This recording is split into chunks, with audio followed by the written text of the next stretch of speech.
In lesson 3.8, the target states, I can solve equations containing fractions.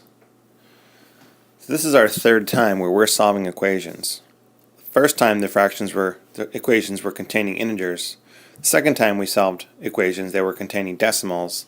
Now we have to solve equations using the same steps we were using before, only this time the equations contain fractions. So if I look at the first problem, x plus 1/5 equals 3/5, I could probably figure out what x is without solving this equation. What plus 1/5 would equal 3/5?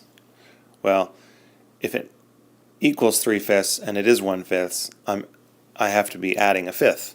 So it would be 2/5. So I know x is 2/5 because 2/5 plus 1/5 equals 3/5. But let's use the step to solve this equation.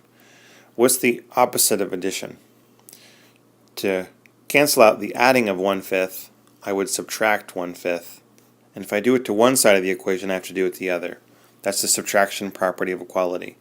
Because 1/5 minus 1/5 is 0, I got x to be standing alone.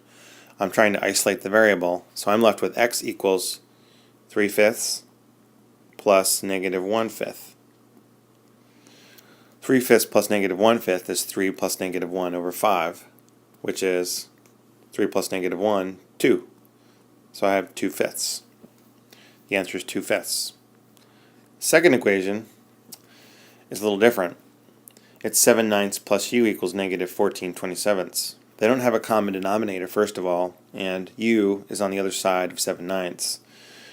So what's the opposite of 7/9 plus u? If I want to get rid of plus 7/9, I would subtract 7/9 from each side. 7/9 minus 7/9 is 0, so I'm left with u equals negative 14/27 plus negative 7/9. Well, 14/27 and 7/9, 9 and 27 have a common multiple. Well, 9 can become 27. So I'm going to rewrite each fraction with a denominator of 27. So 9 times 3 is 27. Negative 7 times 3 is negative 21. So u equals negative 14 plus negative 21 over 27. Since they're both over 27, I can write it as one fraction. Negative 14 plus negative 21 is negative 35. So I'm left with negative 35 over 27. Since this is an improper fraction, it can be reduced. 27 goes into 35 one whole time. And the difference between 27 and 35 is 8, so the remainder is 8. So it's negative 1 and 8/27. And 8 and 27 don't have a common factor, so that would be my final answer. One more type of equation you might have to solve is one where there's multiplication. So it's 3 times y. We're going to do the opposite of 3 times y. The opposite of multiplying is dividing. So we're going to divide each side by 3. Well, that's a little confusing to divide 6/7 by 3.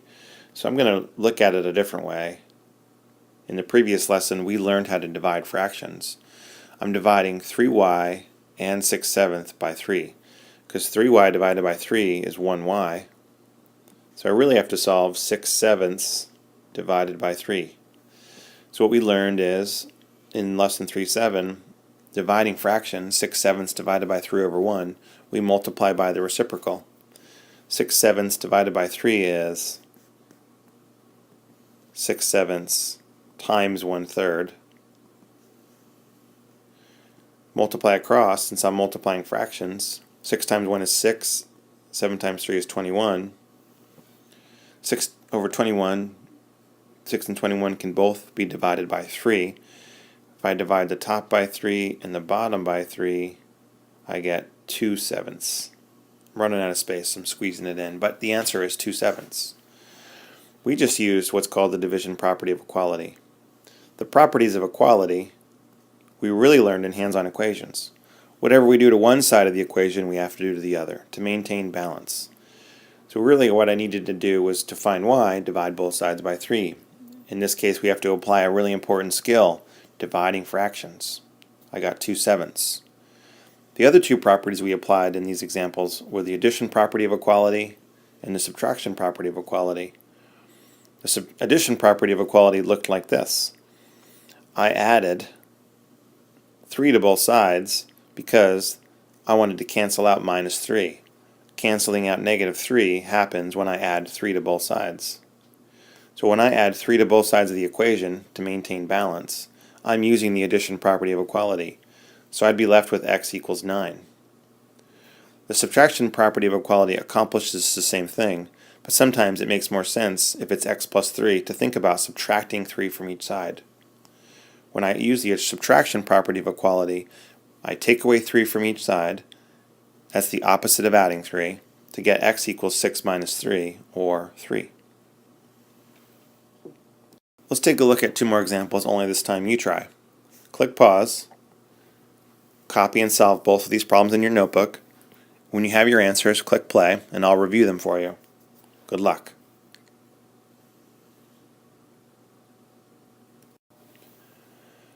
The first equation is m plus 1/6 equals 5/6. The opposite of adding 1/6, the opposite of adding is subtracting. So I'm going to use the subtraction property of equality, and I'm going to subtract 1/6 from each side. 1/6 minus 1/6 is 0, so I'm left with m equals 5/6 minus 1/6. They have a common denominator already, so it's really 5 minus 1 that I need to worry about. 5 minus 1 is 4.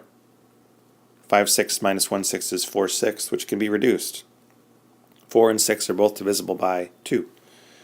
4 divided by 2 is 2, and 6 divided by 2 is 3. So my final answer in lowest terms is 2/3. If you had 4/6 or 2/3, they're both good answers, but 2/3 would be in lowest terms. The next problem, 3 times w equals 3/7. It's multiplying 3 times w. I'm going to do the opposite of multiplying, which is dividing. I'm going to use the division property of equality. I'm going to divide both sides by 3. 3w divided by 3 is w. 3 divided by 3 is 1. So really I need to solve 3/7 divided by 3. Well, 3 over 1 is a better way to look at this because what I'm going to do is multiply by the reciprocal. To solve a dividing fractions problem, we multiply by the reciprocal. The reciprocal of 1/3 is, of 3 over 1 is 1/3. So I'm going to multiply by 1/3. So w equals 3/7 times 1/3, so w equals 3 over 21. When I multiply across, I get 21. That can be reduced. 3 goes into 3 one time, and 3 goes into 21 7 times. So w equals 1/7.